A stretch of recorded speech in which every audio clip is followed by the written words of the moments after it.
सुबह के 5 बजे थे।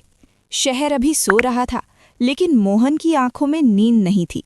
वो मंदिर की सीढ़ियों पर बैठा था, हाथ में मोबाइल, आंखों में आंसू और दिल में एक ही सवाल, भगवान, मैंने गलत क्या किया?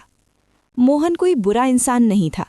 ईमानदारी से काम करता था, घर की जिम्मेदारी उठाता था, लेकिन फिर भी नौकरी छूट गई, दोस्त दूर हो गए और घर में रोज ताने।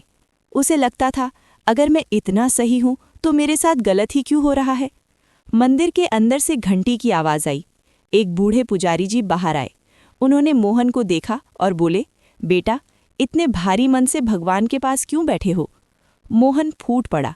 उसने कहा, मैं हर काम सही करता हूं, फिर भी मुझे कुछ नहीं मिलता।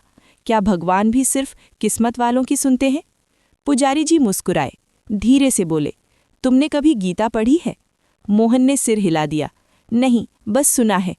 पुजारी जी ने कहा, गीता कहती है, तुम्हारा अधिकार सिर्फ कर्म पर है, फल पर नहीं। मोहन चौंक गया। उसने कहा, तो फिर मेहनत का फायदा क्या? पुजारी जी ने जमीन से एक सूखा पत्ता उठाया और बोले, ये पत्ता पेड़ से कब गिरा ये उसका कर्म नहीं था, लेकिन पेड़ से जुड़ा रहना ये उसका कर्म था। फिर बोले, बेटा, तुम फल के पीछे भागते भागते कर्म से जुड़ना भूल गए। मोहन चुप हो गया। पुजारी जी ने आगे कहा, जब तुम सिर्फ परिणाम के लिए काम करते हो तो डर पैदा होता है, और जब डर होता है तो मन कमजोर हो जाता है।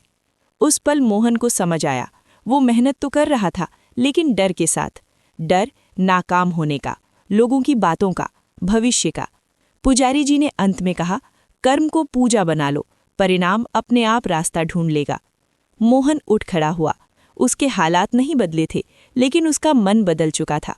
आज वो फिर संघर्ष करता है, फिर मेहनत करता है, लेकिन अब बिना डर के, बिना शिकायत के, पूरे विश्वास के साथ। और यही भगवद गीता का सबसे बड़ा सत्य है।